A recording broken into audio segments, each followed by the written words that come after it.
సభకు నమస్కారం. అనేది భావించవద్దు, సమయాభావం వల్ల పేర్లు చెప్పట్లేదు. సో మనం ఇక్కడున్న మీర్ అలీ నవాజ్ జంగ్ అంటే ఏదైతే ఇంజనీర్ డే మనం జరుపుకుంటామో, ఇంజనీర్స్ డే, ఆయనను మనం ఎవరం చూడలే ఈ స్టేజ్ మీద ఉన్న వాళ్ళం. ఎందుకంటే 1949లో ఆయన చనిపోయాడు. బట్ ఇప్పుడు ఆయనను మనం చూద్దామా? సేమ్ జిరాక్స్ కాపీ లాగా ఉండే ఆయన మనోడు ఇక్కడ ఉన్నాడు. అహ్మద్ భాయ్ ప్లీజ్ కమ్. జిరాక్స్ కాపీ, అదే హైట్, అదే లావు, సేమ్. ఆయన కొడుకు ఆయనే పైన కూర్చోండి వచ్చి. సో ఫజల్ అలీ కమిషను భాషను ఒక్కదాన్నే కాదు, నదులను కూడా రాష్ట్రాల విభజనకు క్రైటీరియా తీసుకున్నది. కొద్ది గీత వంకర పెట్టి గోదావరి యువతల తెలంగాణ అంటే శ్రీధర్ మరాఠా పోయేవాడు, మనకు దొరికేవాడు కాదు. బీదర్ ఎట్లయితే పోయిందో ఆదిలాబాద్ కూడా పోయేది. సో శ్రీధర్ గారికి అభినందనలు. 2 పుస్తకాలు కూడా చాలా బాగా రాశారు.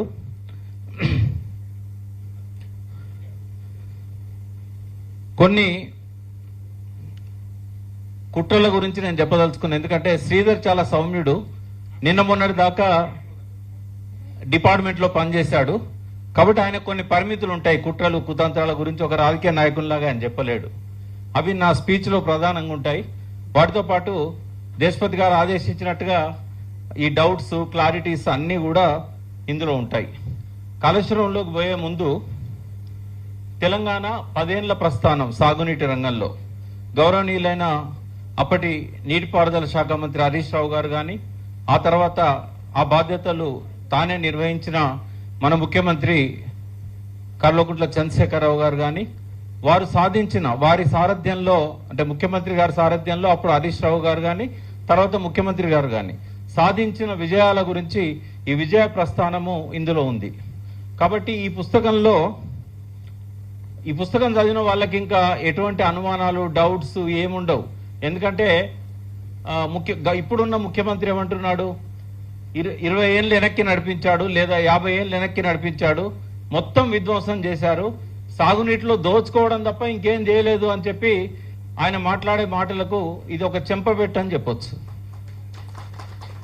ఇది దశాబ్ది ఉత్సవాల సందర్భంగా ఇందులో 90% ప్రభుత్వము తరఫున ఆ రోజు శ్రీధర్ గారు సీఎం గారు ఓఎస్డీగా ఉండి రాసినవే. ఇది ఒక సాధికారిక డాక్యుమెంట్ అని చెప్పొచ్చు. ఎందుకంటే ఇదే డాక్యుమెంట్ను ప్రభుత్వం తరఫున 2022లో 23 దశాబ్ది ఉత్సవాల సందర్భంగా ఇది ఆవిష్కరించడం జరిగింది. ఇందులో ప్రధానంగా మనకు అంటే పుస్తక సమీక్షలో భాగంగా కొన్ని కంటెంట్స్ చెప్తాను నేను. కేసీఆర్ గారి పాలనలో 3 విధానాలు చేపట్టారు నీటిపారుదల గురించి. ఒకటి, అప్పటికే పెండింగ్ లో ఉన్న ప్రాజెక్టులను పూర్తి చేయడం. ఎందుకు దానికి ప్రాధాన్యత ఇచ్చారంటే, ఒకసారి మనం 2000 సంవత్సరంలోకి వెళ్తే అప్పుడు ఎక్కడ చూసినా కూడా వందల మంది ఆత్మహత్యలు. ఈ ఆత్మహత్యలకు సాగునీరు లేకపోవడమే కారణం అని చెప్పి అప్పటికే జయశంకర్ గారు కానీ మేమంతా కానీ చాలా ఆర్టికల్స్ రాసాం, మీటింగ్స్లలో చెప్పాం. కేసీఆర్ గారు కలిసినప్పుడు కూడా ఈ ఆత్మహత్యలకు ప్రధాన కారణం ఇదే కదా అంటే ఆయన కూడా దాన్ని అంగీకరించాడు. ఆత్మహత్యలు ఆపడమే ప్రధాన లక్ష్యంగా తెలంగాణ ఉద్యమం అనేది మొదలైంది. కేసీఆర్ గారిని ఆకర్షించింది ఉద్యమంలోకి ఈ ఆత్మహత్యలను ఆపాలనే ఒకే ఒక్క బలమైన ఆకాంక్ష.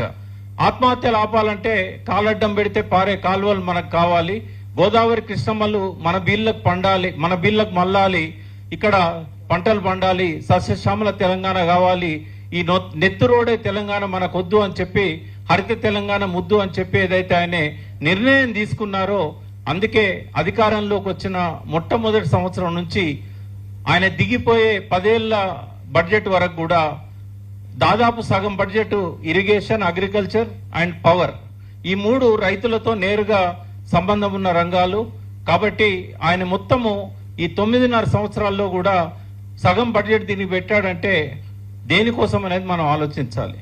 ప్రభుత్వ ఖర్చుతోని ఎప్పుడో నిజాం కాలం మనకు హైదరాబాద్ స్టేట్ ఏర్పడ్డ తర్వాత 16 లక్షల ఎకరాలు మాత్రమే ప్రభుత్వ ఖర్చుతో సాగునీరు అందేది. కేసీఆర్ గారి చేతికి తెలంగాణ వచ్చిన నాడు 20 లక్షల ఎకరాలకు సాగునీరు ప్రభుత్వ ఖర్చుతో అందేది. కానీ హరీష్ రావు గారు అదేవిధంగా కేసీఆర్ గారు ఈ 9.5 ఏళ్ల పాలనలో హైయెస్ట్ దాదాపు 85 లక్షల ఎకరాలకు వారు సాగునీరు అందించారు ప్రభుత్వ ఖర్చుతో. నేను చెప్పేది పరోక్షంగా ఇంకా చాలా భూగర్భ జలాలు బాగా పెరగడం వల్ల పరోక్షంగా చాలా ఆయకట్టు ఉనికిలోకి వచ్చింది. సో మొట్టమొదటి రోజు నేను కేసీఆర్ గారిని కలిసింది 2000 సంవత్సరంలో. ఆయన అడిగిన మొట్టమొదటి ప్రశ్న, నువ్వు మంచి వకీలు కదా, ఇదే పిచ్చి నీకు, నిన్ను తెలంగాణ కోసం ఆకర్షించిన కారణం ఏంది అని అన్నాడు.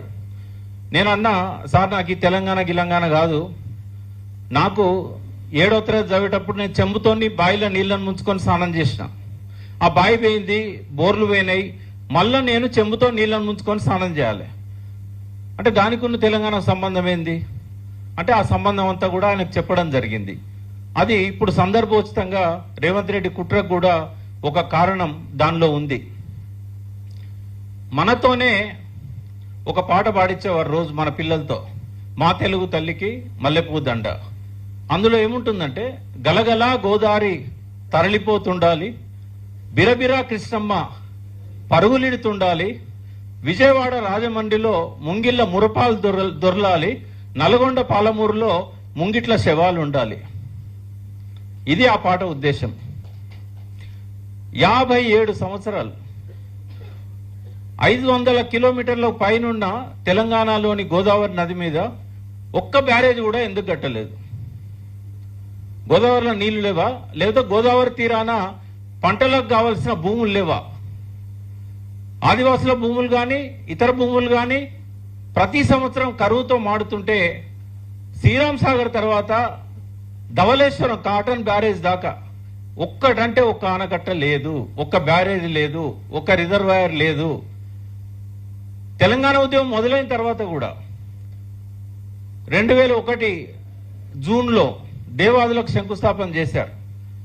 నిజంగానే మేము అనుకున్నాము, మనం ఈ నీళ్ల మీద కేసీఆర్ గారు మాట్లాడుతున్నారు కాబట్టి అందుకోసమే ఏదో బ్యారేజ్ కట్టబోతున్నాడు అని అనుకున్నాం. కానీ బ్యారేజ్ కాదు, పారుతున్న నీళ్ల నుంచి ఎత్తిపోసుకోవాలట. 5.5 లక్షల ఎకరాలకు ఆ నదిలో నుంచి నేరుగా ఎత్తిపోసుకోమని చెప్పాడు. అంటే అప్పుడు కూడా బ్యారేజ్ కట్టడానికి మనసొప్పలేదు. అంటే బ్యారేజ్ కడితే ఏమవుతుంది?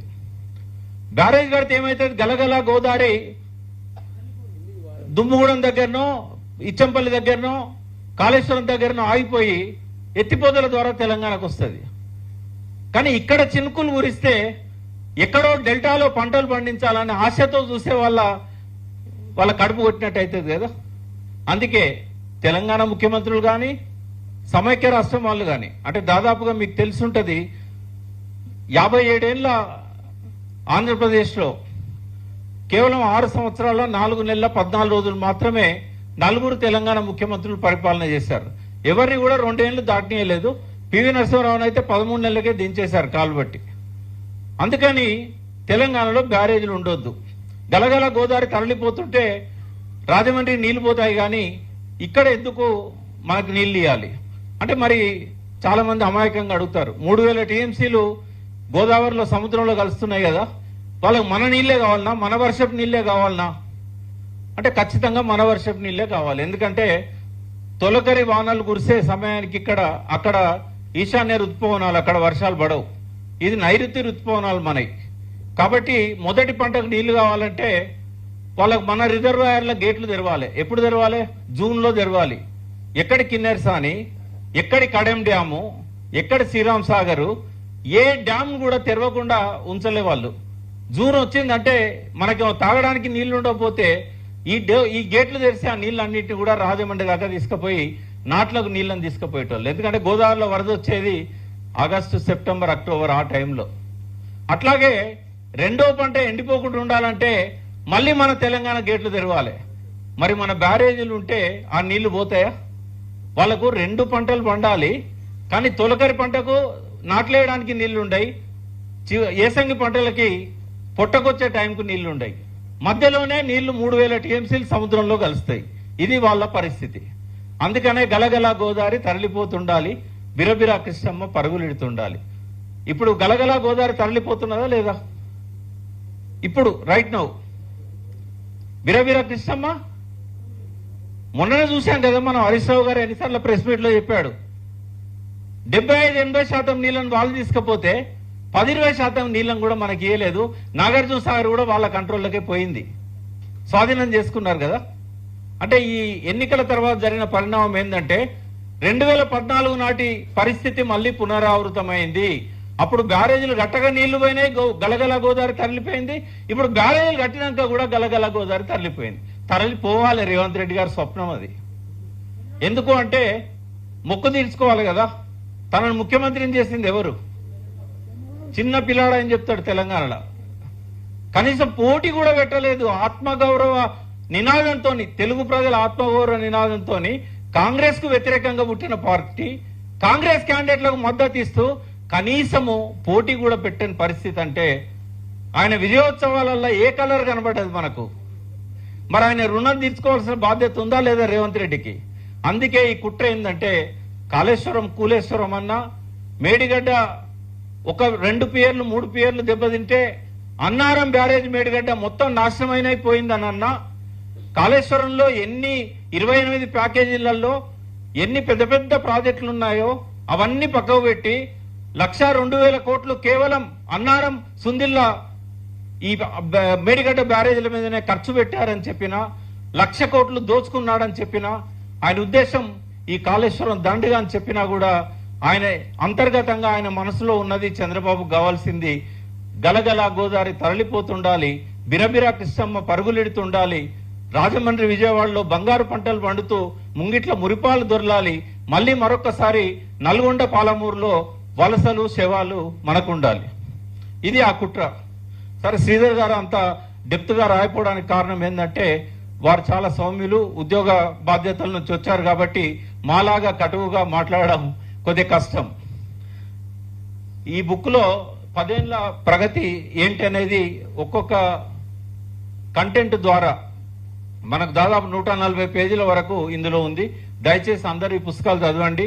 ఎందుకు శ్రీరామ్ సాగర్ పునరుజ్జీవ పథకం అవసరమైంది, ఎందుకు చెక్ డ్యాంలు దాదాపు 800 పైన 5,000 కోట్లతోని, సుమారు 5,000 కోట్లతోని ఎందుకు వాగుల మీద చెక్ డ్యాంలు వచ్చాయి, ఇవాళ భూగర్భ జలాలు ఎండిపోవడానికి కారణం ఏంది, అన్ని విషయాల మీద ఇలా క్షుణ్ణంగా మనకు కనబడుతుంది. వాగుల పునరుజ్జీవ పథకం కానీ, మండు టెండల్లో గలగల వాగులు పారుతూ అలుగు దునుకున్న దృశ్యాలను మనం నిరంజన్ రెడ్డి గారు మనకు ఆవిష్కరించారు మహబూబ్ నగర్ లో. అది కూడా మహబూబ్ నగర్ లో వాగులు మండు వేసవిలో అలుగు దునకడం అనే ఒక అపురూప దృశ్యానికి నిరంజన్ రెడ్డి గారు మనకు చూపెట్టగలిగారు.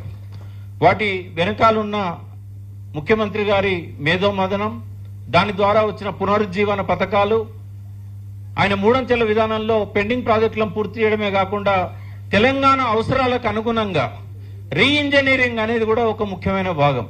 ప్రాజెక్టుల రీఇంజనీరింగ్, ఖమ్మం జిల్లా సీతారామ ప్రాజెక్టు కావచ్చు, భక్త రామదాస్ కావచ్చు, అదేవిధంగా కాళేశ్వరం కావచ్చు, పాలమూరు రంగారెడ్డి కావచ్చు, ఇవన్నీ కూడా రీఇంజనీరింగ్ చేయడానికి కారణం ఏంది అనేది చాలా వివరంగా వారికి ఇందులో రాయడం జరిగింది. 9 ఏళ్లలో సాగునీటి ప్రగతికి కొన్ని సూచికలను కూడా వారు ఇచ్చారు. తెలంగాణ రాష్ట్ర సమితి మేనిఫెస్టో రాసేటప్పుడు 2014 మార్చి ఆ టైంలో కేసీఆర్ గారు మాతో ఒక మాట అన్నారు. ఎన్ని నియోజకవర్గాలు ఉన్నాయో హైదరాబాద్ సిటీ మినహా, అట్లాగే అర్బన్ లో కొన్ని ప్యూర్ అర్బన్ కాన్స్టిట్యున్సీలు వదిలేస్తే ఒక 100 నియోజకవర్గాలకు ప్రతి నియోజకవర్గానికి 1,00,000 ఎకరాలకు సాగునీరు ఇవ్వడం అనేది మన లక్ష్యం కావాలి అని చెప్పి ఆ మేనిఫెస్టోలో వారు అనౌన్స్ చేయడం జరిగింది. ఆ మాట మేరకే 100 నియోజకవర్గాల్లో 1,00,000 ఎకరాలంటే 1,00,00,000 ఎకరాలు. అందుకే 1,00,00,000 ఎకరాలు మాగాణం నా స్వప్నం అన్నాడు ఆయన. 1,00,00,000 ఎకరాల మాగాణం నా స్వప్నం అన్నాడు.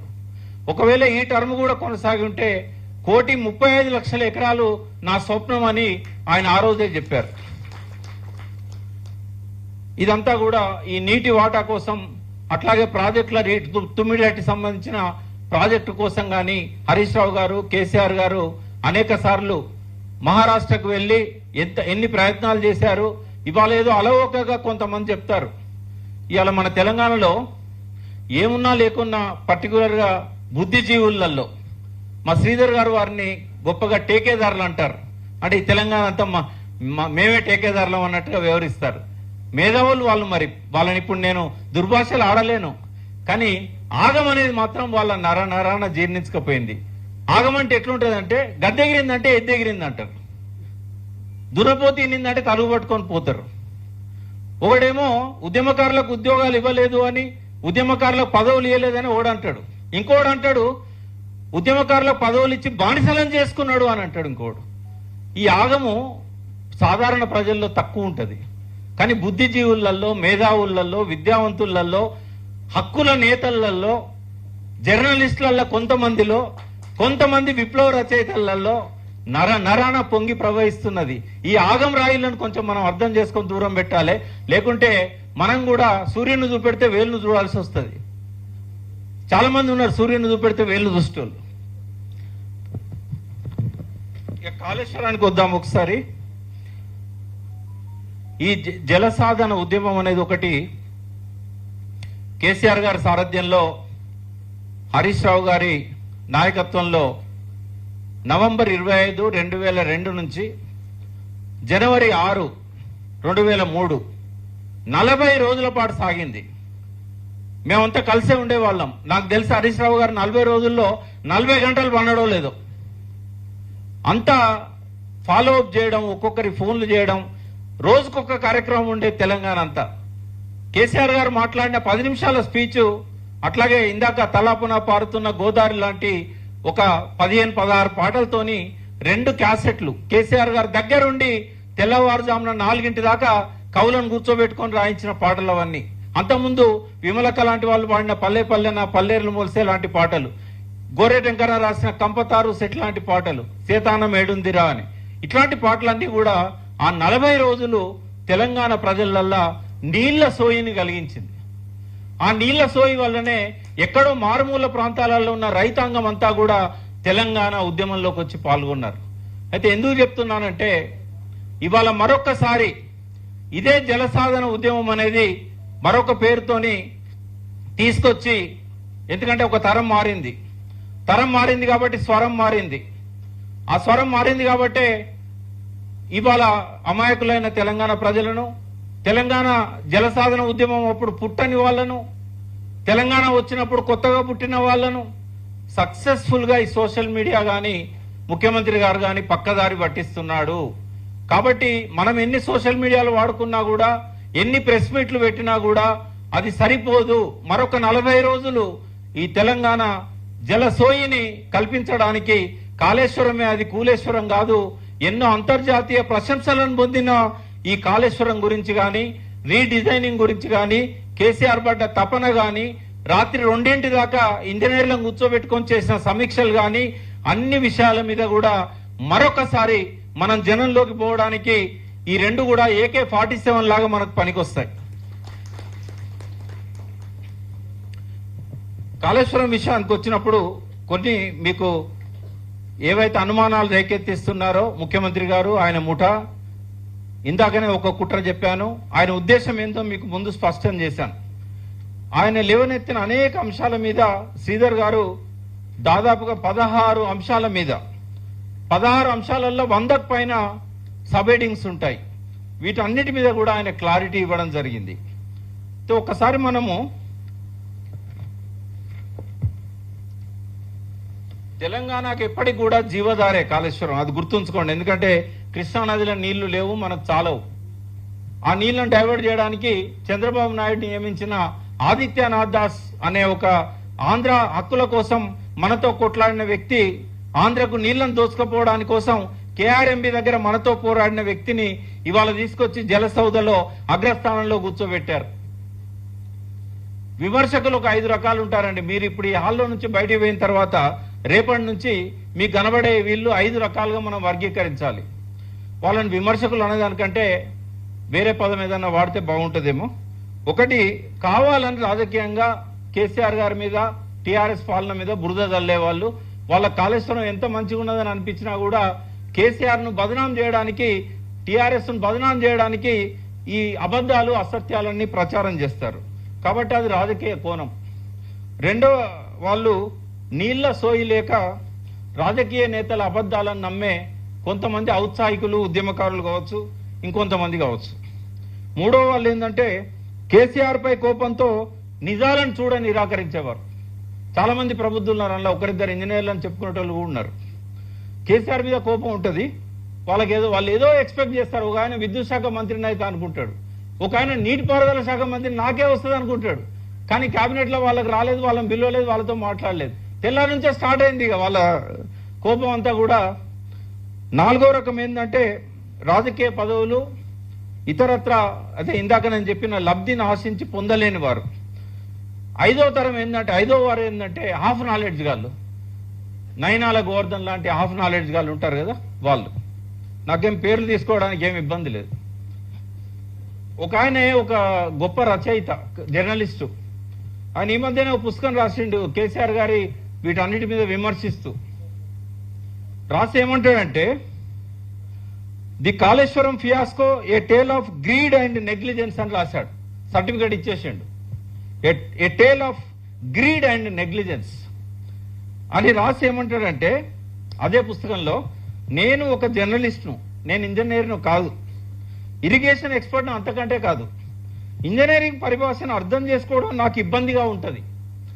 ఇందులో పొరపాట్లు ఏవైనా ఉన్నట్లయితే అందుకు నా అవగాహన లోపమే కారణము. నేను ఒక సాధారణ వ్యక్తిగా విషయాలను వివరించే ప్రయత్నం చేశాను అంటే ఈ హాఫ్ నాలెడ్జ్ అని చెప్పిండా? మరి ఎందుకు ప్రజల మీద వదలాలి? ఈ మధ్యనే విను తెలంగాణ అని ఇంకో పుస్తకంలో ఎన్కౌంటర్లో మరణించిన ఒక ఉద్యమకారుడి చూస్తే ఎట్లుంటుందో మేడిగడ్డను చూస్తే అట్లున్నదట. అనేది కూడా ఇదే పరిస్థితి. మంచి వ్యక్తులు వీళ్ళంతా, వాళ్ళ వ్యక్తిగతంగా వాళ్ళని తప్పడతలేను, కానీ మనకు తెలియనప్పుడు ఆ సబ్జెక్ట్ మీద ఎందుకు మాట్లాడాలి? ఇప్పుడు నాకే ఎందుకు ఇచ్చాడు పుస్తక సమీక్ష శ్రీధర్ గాని దేశపతి గాని? కొద్దిగా నీళ్ళ మీద పరిజ్ఞానం ఉన్నది కాబట్టి మాట్లాడతాడని చెప్పి ఇచ్చారు.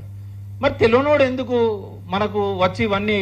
వానికి ఏం తెలియదు, టీఎంసీ తెలియదు, క్యూసెక్ తెలియదు, ఎందుకు మాట్లాడాలి? అంటే వాళ్ళ ఆగమవుడే కాక వాళ్ళ ఆగాన్నంతా మన మీద రుద్దుతున్నారు.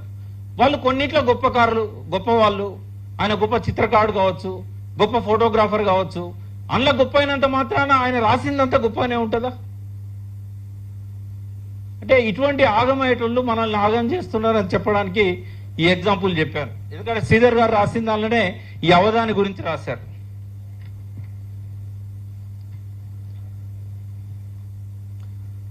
ఈ ఆగమయ్యేదానిలో నాకు చెప్పడానికి ఏం అభ్యంతరం లేదు. ఎందుకంటే పీసీ ఘోష్ గారే కొంతమంది పెద్ద మనుషులు, అంటే మామూలు మనుషులు కాదు వాళ్ళు, తెలంగాణ ఉద్యమ రథసారథులు. వాళ్ళని అడిగాడు, దేన్ని బట్టి మీరు ఈ విమర్శలన్నీ చేస్తున్నారు అని. మేము మీడియాలో వచ్చిన వార్తలను బట్టి అన్నారు. వెళ్ళిపోండి, లేచి వెళ్ళిపోండి, ఇక మీరు చెప్పేది ఏం లేదన్నాడు. పేర్లు చెప్పాను నేను, తెలంగాణ ఉద్యమ రథసారథులు. ఇక 5 రిటైర్డ్ ఇంజనీర్లది చాలా గొప్పగా రాశారు వాళ్ళ రిపోర్ట్. వాళ్ళ గురించి నాకేం అభ్యంతరం లేదు, ఆక్షేపం లేదు, శ్రీధర్ గారికి కూడా లేదు. కానీ దాన్ని వక్రీకరించిన వాళ్ళ గురించి ఉంది మాకు. మేడిగడ్డ బ్యారేజీ నిర్మాణానికి అంటే ముందు లైడార్ సర్వే కోసం 2 హెలికాప్టర్లను ఇచ్చి, అప్పుడు ఇరిగేషన్ మినిస్టర్గా హరీష్ రావు గారే ఉన్నారు, ఒక 5 గొప్ప ఇంజనీర్లను, మన తెలంగాణ గర్వించదగ్గ బిడ్డలు వాళ్ళను రిటైర్డ్ ఇంజనీర్స్ అందరు కూడా, వాళ్ళను హెలికాప్టర్లో పంపించి వాళ్ళకి ఇచ్చిన అసైన్మెంట్ ఏంది, ఇది ఒక్కటి జాగ్రత్తగా వినండి. వాళ్ళకి ఇచ్చిన అసైన్మెంట్ ఏంటంటే, మేడిగడ్డ నుంచి నేరుగా టన్నెల్ ద్వారా కానీ, ఎత్తిపోతల ద్వారా కానీ, కాలువల ద్వారా కానీ, సొరంగాల ద్వారా కానీ మిడ్ మానేరుకు డైరెక్ట్గా నీళ్ళని తీసుకురావచ్చా? ఎందుకంటే ముఖ్యమంత్రి గారు ఏమనుకున్నారంటే, మనం ఒక లైన్ గీస్తే స్ట్రైట్గా మనకు డిస్టెన్స్ తగ్గుతుంది, ఎత్తిపోతల ఖర్చు తగ్గుతుంది అని చెప్పి వారు అడిగారు. ఏ డిసిషన్ కూడా తన సొంత నిర్ణయం కాదు కేసీఆర్ గారిది, మేమంతా వారి వెంటే ఉన్నాం. అప్పుడు వారు ఏది కూడా ఎవరైతే ఎక్స్పర్ట్స్ ఉంటారో ఎక్స్పర్ట్స్ తోని మాట్లాడి వాళ్ళు చెప్పిన దానికే కొంచెం తొందరగా చేయమని అనేవాడు తప్ప, గిట్లెట్లయితే గట్లెట్లయితే అని చెప్పి వంకలు పెట్టినవాడు కాదు, సైట్లో ఆయన ఇష్టం వచ్చినట్టు మార్చడం చేసినవాడు కాదు. సో వాళ్ళకి ఇచ్చిన అసైన్మెంట్ ఏంటంటే, మేడిగడ్డ టు మిడ్ మానేర్ నేరుగా తీసుకురావచ్చా? వాళ్ళు ఏం చెప్పారు, నేరుగా తీసుకురావడం కుదరదు అన్నాడు. ఎందుకు అంటే తాడిచెర్ల బొగ్గు గనులు ఉన్నాయి, భూపాలపల్లి బొగ్గు గనులు ఉన్నాయి, ఇవన్నీ ఆటంకాలు ఉంటాయి కాబట్టి మీరు ఏ రకంగా కూడా తీసుకురావడం కుదరదు, కొన్ని ఓపెన్ కాస్ట్ మైన్స్ కూడా ఉన్నాయని చెప్పారు. అన్నప్పుడు వాళ్ళు ఇచ్చిన రిపోర్ట్లో ఏదైతే వాళ్ళు చెప్పారో దాన్ని అక్షరాలా కేసీఆర్ గారు పాటించారు. మేడిగడ్డ నుంచి నేరుగా తీసుకురాలే. అంతకుముందు టి హనుమంతరావు గారని ఈఎన్సీ ఉండేవారు ఇరిగేషన్ డిపార్ట్మెంట్లో, ఆంధ్రకు సంబంధించిన ఇంజనీర్. ఆయన ఏమన్నాడంటే స్టెప్ లాడర్ టెక్నాలజీ అని, అంటే నిచ్చెన లాంటిది గోదావరి మీద మేడిగడ్డ దగ్గర నుంచి శ్రీరామ్ సాగర్ దాకా ఒక్కొక్క బ్యారేజ్ కట్టుకుంటూ వాటర్ షేక్ హ్యాండ్ ఇచ్చుకుంటూ ఒక 13 బ్యారేజీలు కట్టి శ్రీరామ్ సాగర్ నింపాలని చెప్పి అప్పుడు ఆయన ఒక ప్రతిపాదన పెట్టాడు. అప్పుడు శ్రీరామకృష్ణయ్య అని ప్రభుత్వ సలహాదారు ఉండేవాడు, ఆయన కూడా దాన్ని సమర్థించాడు, స్టెప్ లాడర్ టెక్నాలజీ. ఆ స్టెప్ లాడర్ టెక్నాలజీలో 20-25 ఏళ్ల కింద మొదటి బ్యారేజ్, అంటే గోదావరి ప్రాణహిత సంగమం తర్వాత మొదటి బ్యారేజ్ ఎక్కడ ఉండాలని చెప్పి హనుమంతరావు గారు సూచించారో, ఎక్కడ కట్టాలని శ్రీరామకృష్ణయ్య గారు ఎన్టీ రామారావు గారికి సలహా ఇచ్చారో అక్కడికి ఒక 10-15 గజాల దూరంలోనే మేడిగడ్డ కట్టిల్లు తప్ప ఎక్కడో కట్టలేదు. అది కేసీఆర్ గారి సొంత ఆలోచన కాదు. అంతకుముందు ఆ ఇద్దరు ప్రముఖ ఇంజనీర్లు, వాళ్ళిద్దరు కూడా ఆంధ్ర ఇంజనీర్లే, వాళ్ళు ఇచ్చిన సూచన ప్రకారమే ఇంజనీర్లు లైడార్ సర్వే ద్వారా ఇదే 5 రిటైర్డ్ ఇంజనీర్స్ మేడిగడ్డ కట్టాలని చెప్పారు. వాళ్ళు ఇచ్చిన వాళ్ళు ఇంకేముందంటే, ఎందుకు చెప్తున్నా ఇదంతా అంటే సాక్షాత్తు సభను తప్పుదోవ పట్టించారు రేవంత్ రెడ్డి గారు. మొదటిసారి ముఖ్యమంత్రి అయిన తర్వాత జరిగిన చర్చలోనే ఒక్కసారి కాదు అనేక సార్లు సభను తప్పుదోవ పట్టించాడు. అందులో మిస్కొటేషన్స్, ఒక సెంటెన్స్ లో సగం పదాలు తీసేస్తాడు, ఒక్క పేరాలో కొన్ని వాక్యాలు తీసేస్తాడు. ఇంజనీర్లు చెప్పింది కేసీఆర్ వినలేదని చెప్పాడు. అల్టిమేట్ గా ఇంజనీర్లు మేడిగడ్డ కట్టమని 3 సార్లు చెప్పారు. అందులో ఇంకా చాలా విషయాలున్నాయి కానీ నేను వాటి జోలికి పోను. ఈ శ్యాంప్రసాద్ రెడ్డి గారు కానీ, బోయినపల్లి వెంకటరామారావు గారు కానీ, చంద్రమౌళి కానీ, దామోదర్ రెడ్డి గారు కానీ, అనంతరాములు గారు కానీ, ఈ 5 కూడా మేడిగడ్డను కట్టాలి అని 3 సార్లు చెప్పారు. వాళ్ళు ఇచ్చిన లెక్క 105 మీటర్ల ఎత్తున కట్టినట్టయితే మనకు సరిపోయే నీళ్ల నిల్వ ఉంటుందని చెప్పారు. కానీ ముంపు ఎక్కువ ఉంటుందని కేసీఆర్ గారు దాన్ని 5 మీటర్లు తగ్గించి 100 మీటర్లకే దాన్ని కుదించడం జరిగింది. ఈ వాస్తవాలన్నీ కూడా శ్రీధర్ గారు చాలా చక్కగా ఈ పుస్తకంలో చెప్పడం జరిగింది. అయిపోయింది లాస్ట్. ఒక్కసారి బుక్ లో ఉన్న అంశాల మీద 16 అంశాల మీద నేను ఒక్కొక్క 2 సెకండ్ల చొప్పున చెప్తాను. గోదావరి నదీ జలాల పట్ల ఒక అవగాహన ఇచ్చడానికి చాలా ప్రయత్నం చేశాడు. ఎందుకంటే నవాబ్ అలీ నవాజ్ జంగ్ ఎట్లయితే 28 లక్షల ఎకరాల గోదావరి నీళ్లను మళ్లించాలని చెప్పి కలలు కన్నాడో ఆ కళ సాకారం కాలేదు. నీలం సంజయ్ రెడ్డి భగ్నం చేశాడు. మళ్ళీ ఆ కళను చేపట్టి కేసీఆర్ గారు ఎట్లా దాన్ని ముందుకు తీసుకెళ్లాడు అనేది దేశపాండే గారు చెప్పారు. అదే విధంగా కేసీఆర్ రీడిజైనింగ్ అంటే ఇప్పటిదాకా తుమ్మిడి అట్టు మీద గోల చేస్తున్న వాళ్ళకు ఒక సమాధానంగా రీడిజైనింగ్ ఎందుకు అవసరమైంది, కాళేశ్వరం ప్రతిపాదనలు ఏంటివి, గ్రావిటీకి బదులు లిఫ్ట్లు ఎందుకు పెట్టాల్సి వచ్చింది, డిపిఆర్ లేదని చాలా దుమ్ము లేపుతున్నారు, ఏ రకమైన భూభౌతిక పరీక్షలు జరపకుండానే బ్యారేజీలు కడుతున్నారని చెప్తున్నారు. ఇవన్నీ ఎట్లా తప్పు, అంచనా వ్యయం ఎందుకు పెరిగింది, అదేవిధంగా మల్లన్న సాగర్ అనేది ఎందుకు అవసరమైంది, నది లేకుండా జలాశయాలు ఎట్లున్నాయి, తిప్పిపోతలా ఇవి ఎత్తిపోతలా అని వెటకారంగా మాట్లాడే వాళ్లకు ప్రజాధనం వృధా అయిందని ఎవరైతే మాట్లాడుతున్నారో వాళ్ళకు చెంపబెట్టు కాదు చెప్పు దెబ్బలాగున్నది ఈ పుస్తకం. కరెంటు భారం ఎట్లయితుంది అనే దాని మీద రాశారు. ఇది భారమా లేకుంటే సామాజిక అవసరమా అని చెప్పి ప్రశ్నించారు. ఇక లాస్ట్కి ఏంటంటే ఇసుకల బ్యారేజీలు కడతారా అన్నాడు రేవంత్ రెడ్డి. దానికి ఒక కొండ విశ్వేశ్వరరెడ్డి గారు కూడా తానే అంటే తందాన అని చెప్పి ఒకటి షోకేజ్ చేసి విలేకరులందరినీ పిలిచి ఎక్కడనైతే హార్డ్ రాకుంటుందో అక్కడ కట్టాలి అన్నాడు. కానీ తెలియదక్కువ దద్దమ్మలకి ఏం తెలుస్తుంది, బ్యారేజీలు ఇసుకలనే కడతారు. దాని మీద కూడా రాశాడు. ఎన్డీఎస్ఏ ఏం చేసింది, ఎన్డీఎస్ఏ ఏం చేసింది, దాదాపు 18 నెలలు ఈ అన్నారం నింపకుండా, సుందిళ్ళ నింపకుండా, మేడిగడ్డ రిపేర్ చేయకుండా విజిట్ల మీద విజిట్లు చేసి లాస్ట్కు అక్టోబర్ 21, 2023 నాడు బ్యారేజీల శబ్దం వచ్చింది. దాంతో వాళ్ళు ఎంటర్ అయ్యారు. 24 నాడు ఏం చెప్పారు, అక్టోబర్ 24, 2023 మొన్న కూడా అదే విషయాన్ని మళ్ళీ చెప్పారు. నిపుణులను తీసుకొచ్చి మళ్ళీ పరీక్షలు చేయించాలట. అంటే మళ్ళీ నిపుణులను తీసుకొచ్చి పరీక్షలు చేయించే మాట అయితే ఇంజనీర్ల మీద చర్యలు ఎందుకు ఉండాలి, ఎంతకాలం జరగాలి ఇది? మరి 18 నెలలు నిద్రపోయినలా? సిడబ్ల్యూసీలో పెద్దలే కదా ఎన్డీఎస్ఏలో ఉన్నది. మరి ఏం చేశారు, మళ్ళీ మొదటి తీసుకొచ్చారు. అంటే గలగలా గోదావరి తరలిపోతుండాలి, బిరవీర కృష్ణమ్మ పరుగులెడుతుండాలి. చంద్రబాబు నాయుడుతో దోస్తీ ఉన్న మోడీ గారికి కూడా సంతోషాన్ని ఇవ్వాలి కదా వాళ్ళు ఎన్డీఎస్ఏ వాళ్ళు. వీళ్ళు అల్టిమేట్ కుట్ర ఏంటంటే బ్యారేజీలు ఉండొద్దు, బ్యారేజీల గేట్లు ఉండొద్దు, ఇట్లాంటివన్నీ ఉంటాయి.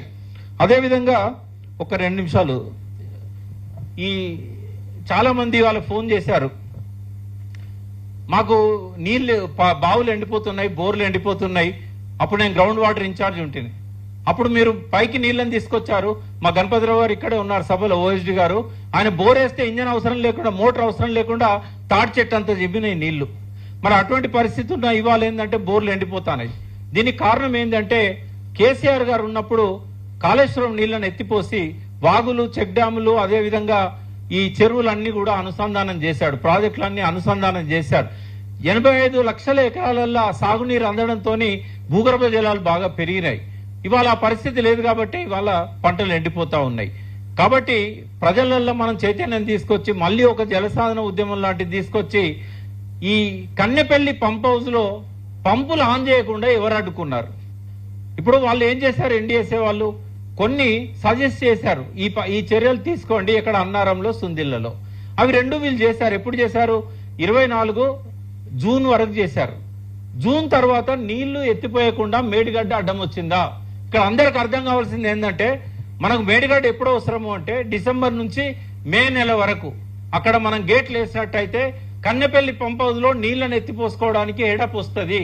కానీ జూన్ నుంచి మళ్ళీ డిసెంబర్ దాకా నీళ్లను ఎత్తిపోసుకోవడానికి ఏ బ్యారేజ్ అవసరం లేదు. కన్నెపల్లి పంప్ హౌస్ నుంచి రోజుకు 2 టీఎంసీల నీళ్లను మనం ఎత్తిపోసుకోవడానికి అవకాశం ఉన్నా కూడా రేవంత్ రెడ్డి గారి 2 సంవత్సరాల నుంచి కూడా ఎత్తిపోయకుండా నీళ్లనన్నిటినీ కూడా రాజమండ్రి, విజయవాడలకు పంపించే విధంగా చేస్తా ఉన్నాడు. విజయవాడకి ఎట్లా పోతాయంటే అక్కడ వాళ్ళకు డైవర్షన్ కెనాల్స్ ఉన్నాయి. పోలవరం దగ్గర నుంచి తాటిపూడి, పుష్కరం అనేవి అయితే అన్నామో విజయవాడ డెల్టా కూడా పోతాయి గోదావరి నీళ్లు, ఒక మనకే కాదు. సో ఇవన్నీ కూడా గుర్తుపెట్టుకొని మరొక జలసాధన ఉద్యమానికి పిలిపివ్వాల్సిందిగా టిఆర్ఎస్ పార్టీని, భారత రాష్ట్ర సమితిని, ఆనాడు దానికి నాయకత్వం వహించిన కేసీఆర్ గారు, హరీష్ రావు గారిని, అదేవిధంగా వ్యవసాయంలో పూర్తిగా తలమునకలై అచ్చం రైతులాగా వేషధారణ చేసుకొని నీళ్ల నిరంజన్ రెడ్డిగా పేరు పొందిన నిరంజన్ రెడ్డి గారిని నేను వేడుకుంటున్నాను, నేను ప్రార్థిస్తున్నాను. మరొక 50 రోజులు జలసాధన ఉద్యమం నడపండి. ఈ కోపం వస్తుంది, సలసలగా అవుతుంది. ఎవరైతే కాళేశ్వరం, కూలేశ్వరం అన్న బాడకావులు ఉన్నారో వాళ్ళకు బుద్ధి చెప్పాలని చెప్తున్నారు.